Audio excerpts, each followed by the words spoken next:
Dr. Adam Harneker. Dr. Harneker obtained his medical degree from University of Natal and worked at King Edward VIII Hospital and then at Livingston Hospital in Port Elizabeth. And then he returned to Cape Town and did a locum and then started his own general practice. And he's been one of the founding members of the IMA. He has previously been an executive member of the IMA of Cape Town and on the NEC for many years. He has also been a previous representative of IMA to FEMA and a convener of the first IMA convention in Cape Town. He's currently the chairman of the Heathfield Islamic Society, and he's going to digest for us how ultra-processed food is killing you. Assalamu alaikum, Dr. Adam.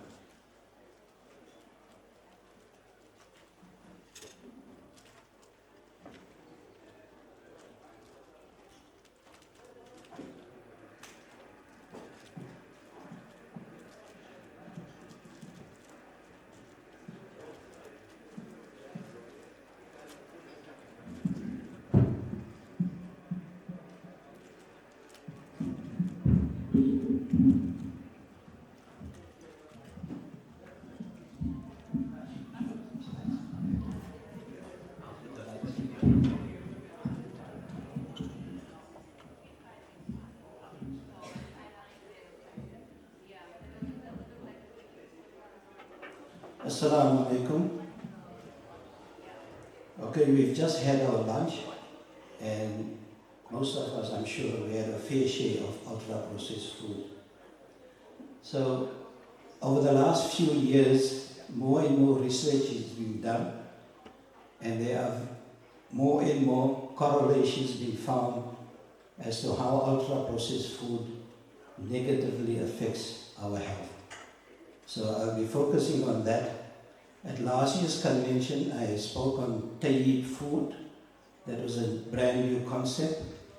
So this is just one chapter of that overall talk.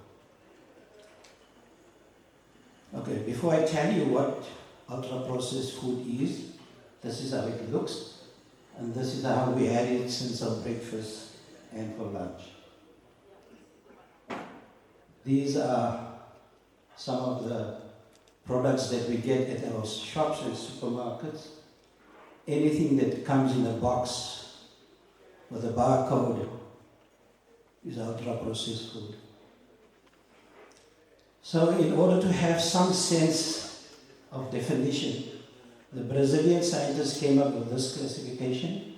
It is called the Nova Food classification. This is not an acronym, it's the name.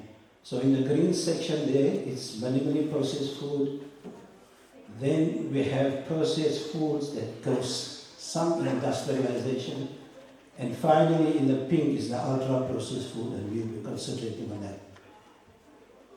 So what is ultra-processed food?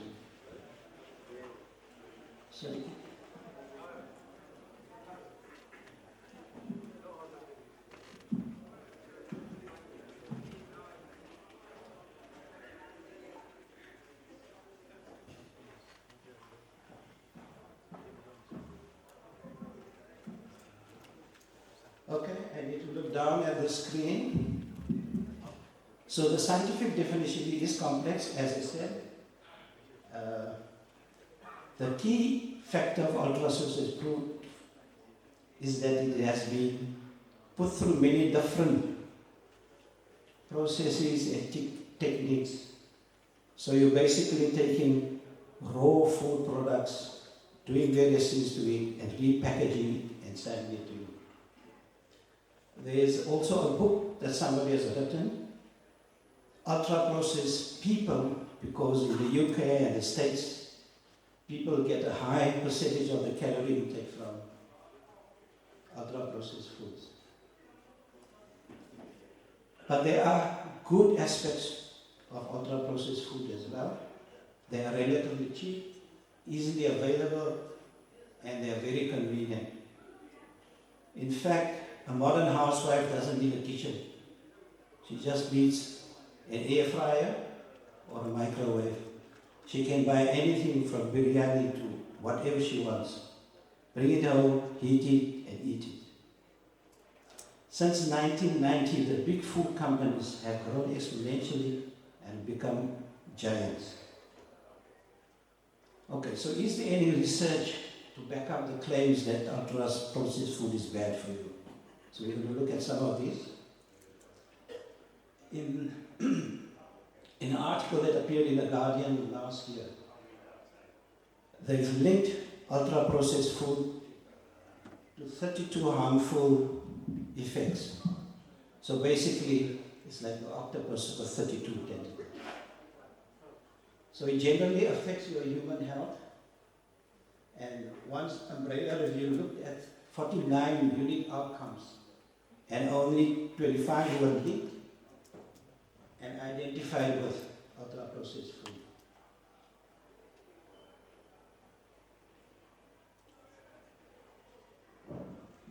Also, a review of 30 different studies reported adverse impact of high ultra-processed food consumption.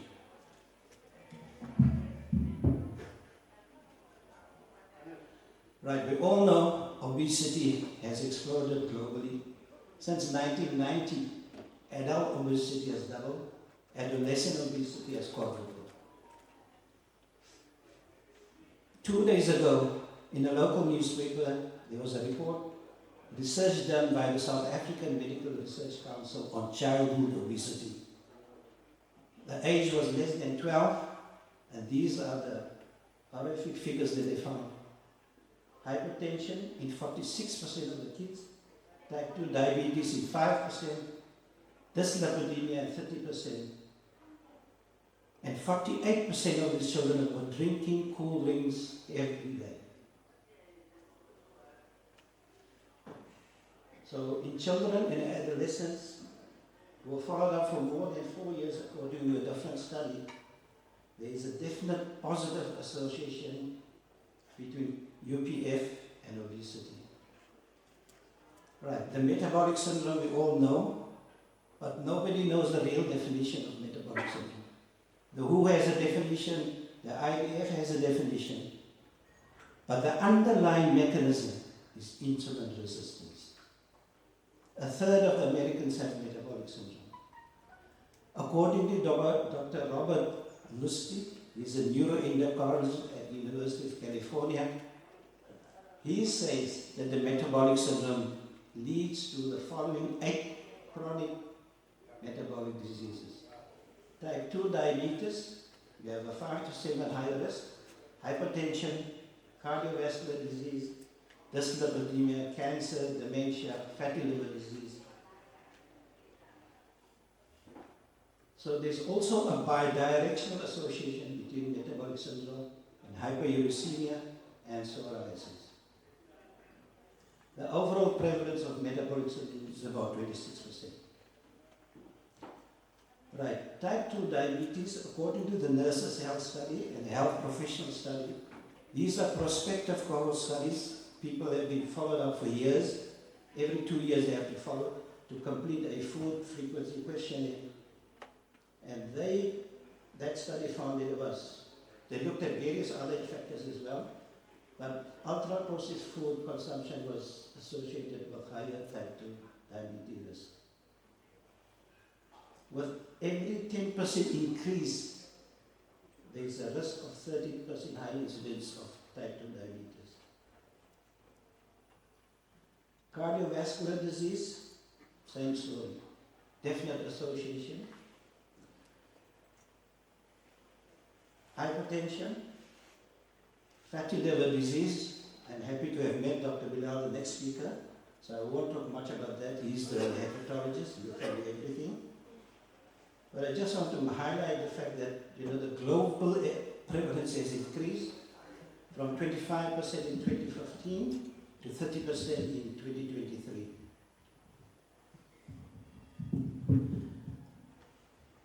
UPF is also associated with various mental illnesses, dementia, depression, sleep, cancer. Right, so how does ultra-processed food cause all these problems in our body? In a nutshell, metabolic dysfunction equals chronic metabolic disease. And chronic metabolic disease causes metabolic dysfunction. So we have an endless cycle. Right, the next important thing to understand in the pathology is insulin. Insulin is basically a double-edged sword. It is the most important hormone. We cannot live without it. We won't have energy in our cells without it. But it also promotes storage and cell division and cell growth. So that's why people get fat, people get obese if they have excess insulin levels.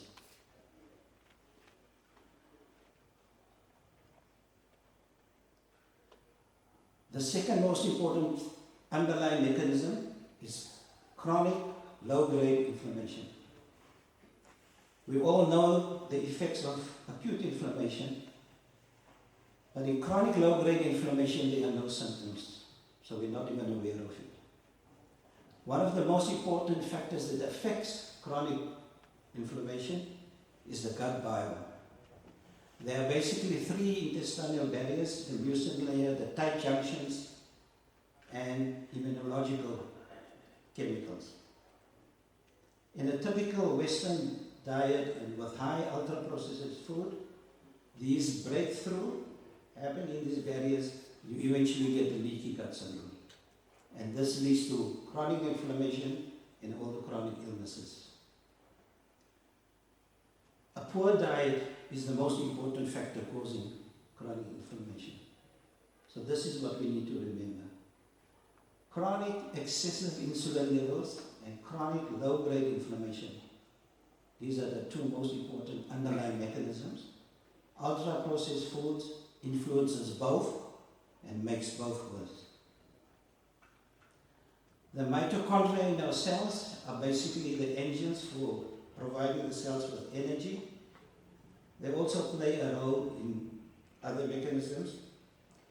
If too many oxygen radicals are formed, we get a condition called oxidative stress, and this affects the functioning of the mitochondria. So another way of saying chronic metabolic disease is that it equals mitochondrial dysfunction. According to Dr. Robert Listing, there are 8 intracellular pathology mechanisms.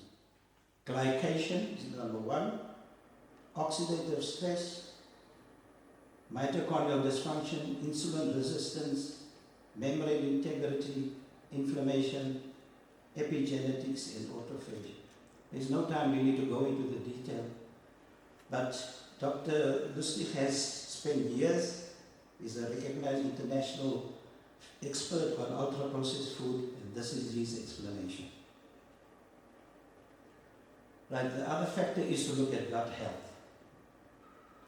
We have trillions of bacterial cells in our gut. They, through the process of fermentation on fiber, produce short-chain fatty acids, which they need as an energy source for themselves. But these short-chain fatty acids can also cause inflammatory disease. We all know about the gut-brain axis. The short-chain fatty acids exert acute and chronic effects on the brain. Ultra-processed food and sugar-sweetened beverages have significant negative impact on the gut biome. As I said, fiber is the most important food that the bacteria need. Fiber is the food for them. And the best source of fiber are fruit and vegetables. In a crossover study, people were fed breakfast cereals, but it was enriched with omega-3 fatty acids, fiber, and polyphenols. And the control group had none. They ordered plain cereal. And after a few weeks, they found that inflammation in the gut was improved with those who had omega-3 and other things in their breakfast. Pure, White and Deadly. This is the title of a book by a British scientist in the early 70s. He was one of the first to recognize the serious side effects of excessive sugar. So sugar is basically sucrose composed of glucose and fructose. Some say sugar is an addictive drug, but I wouldn't go that far. I would rather say it has addictive properties. The thing to watch out for is that sugar on the food labels come in different forms and guises, and we need to be aware of those names. So excessive sugar is diverted to the liver, is going to get stored as glycogen, and is going to be converted ultimately into VLDLs and exported as triglycerides. Fructose is the other component of glucose. And Dr. Bilal will talk at length on this. So fructose is widely used by the food industry, and especially in cold drinks and fizzy drinks. And it causes fatty liver disease, non-alcoholic fatty liver disease. So the metabolism is the same as in the adult drinking alcohol. But here no alcohol. It's the ultra-processed foods that leads to fatty liver disease. And the various studies have linked high levels of fructose to increased uric acid levels. So we can say that if glucose is a good bad guy, fructose is the bad guy. Right, so this slide looks very complex, but don't worry about the ball in the center. On the top you can look first, it is going to cause hypoglycemia, high blood pressure because of excessive uric acid, insulin resistance, triglyceride formation. It also affects the leptin signaling, so people don't feel full, they eat more and they get fat.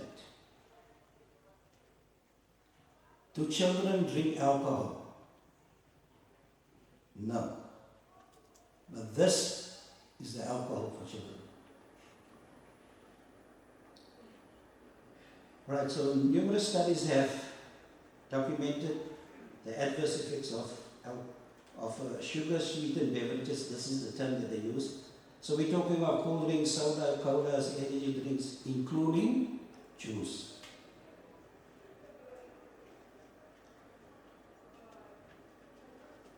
Artificial sweetness, the only one we should probably use are the natural ones, stevia and xylitol. Aspartame is also widely used in the food industry, and in 2023 it was called a potential carcinogenic. Artificial sweeteners do not cause weight loss. In fact, they cause weight gain. And it also negatively affects the gut biome. In order to keep food on the shelf for weeks and months, and to make the texture and the taste better, they add food additives, and there are hundreds of them. In ancient times, food was dried, salted, stored, and they had very limited options. But today with technology, it's endless. So basically there are 4 categories: nutrition additives, processing agents, and here emulsifiers are linked to more harmful effects, preservatives like nitrates used in the processed meats, and then sensory agents. And the main one there is flavorings. The food industry has developed more than 1,200 food-enhancing, flavor-enhancing agents, and they spend millions on developing new flavoring agents. According to the FAB, a substance is generally regarded as safe, so they can use it without any problem. Acrylamide, when you cook something at high temperatures, especially sugar and amino acids, acrylamide is formed, and this is potentially toxic. This can Cancer in animal studies, and maybe toxic for humans as well. I don't know how many of you read food labels, but there's a lot of information on food labels. But the most important information is missing. And that is to tell the ordinary person whether it is a processed food or a highly processed food. So in summary, the harmful effects of high sugar, high fructose, high salt, high fats, especially omega-6 in seed oils, all the oils that we use for deep frying. Omega-6 is highly pro-inflammatory and causes chronic inflammation. In fact, it's the single most important factor for causing chronic inflammation in Americans. High fat, the industry uses trans fat also to extend the shelf life. But this kind of fat, there are 7 different types of fat, from omega-3 to trans fats. Trans fats are extremely dangerous to the cells. But a few years ago, this level trans fat is now banned. The food industry is not supposed to use it. Many years ago, when margarine came out, margarine is basically industrialized soap. But it had trans fat. And all the heart associations said, eat margarine. Only later on they found out the harmful effects, and now it is banned. The industrial techniques of making processed foods in themselves are very harmful. Like in high temperature cooking, the oxidation and lipid oxidation in the arteries as well. They also significantly affect the gut biome, as discussed, and this causes a lot of problems as well. Right, so what do we do? The most important part is to protect our children. Most of us sitting in this hall, including me, are over 70.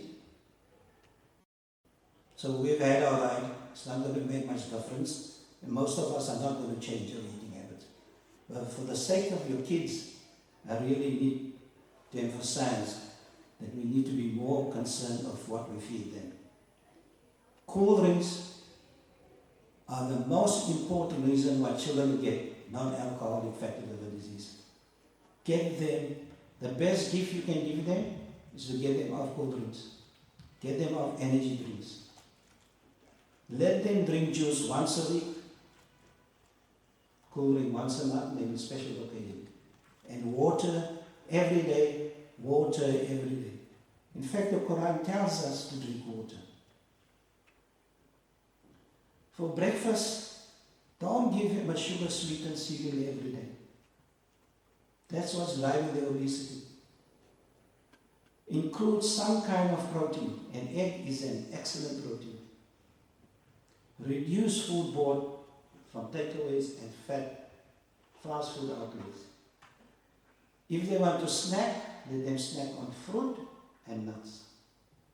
Get them interested in cooking. Like for all of us, this is what the future entails.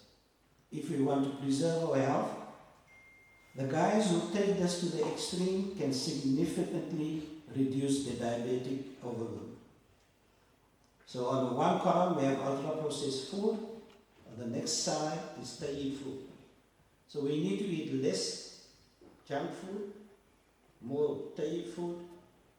We need to use these products less in cooking, and we need to cook more meals from scratch using real and wholesome ingredients. No margarine, use butter and ghee. Very little seed oils, more fruit oils like olive oil, avocado oil. buy less fried foods. Fry your own potato chips. Now the potato chips that you buy from all these fish and chip shops and other takeaways, they taste nice and crispy because that oil that they are fried in is used over and over and over. So through the process of glycation and other metabolic things that we discussed, certain harmful products are formed in the oil. They are called PAH, polyaromatic hydrocarbons. So they are potentially toxic. Now where I am, there's a fish and chip shops. They change the oil only on a Monday. So that same oil is used the whole week. How good is that oil? We need to eat less factory meat and more real meat. And by real meat, I mean grass-fed cattle meat, grass-fed sheep, grass-fed cows from which we get our milk and dairy, and grass-fed chickens as well. And we need to eat less refined carbohydrates, which is one of the main reasons for obesity. We need to eat more whole grain foods. Less artificial food, more real food. Does anybody recognize what Tinkies is? I think the children know it. I've never eaten this in my life. The reason I'm putting it on here, this is a cake with some cream. 78% of it is cake, 22% is cream. How many artificial food additives are in there? Anyone who guess? 35. So what you're eating is not a cake. It's a conglomeration of artificial food additives. Thank you.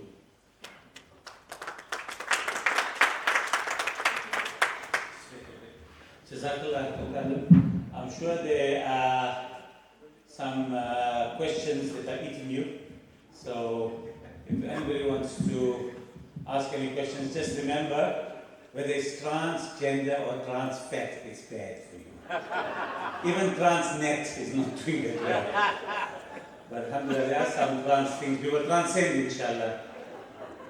And also, order your chips on a Monday. Anybody, any questions? Sister Honey? Honey, he said honey is good for you, honey. Oh, did they say that? Alhamdulillah.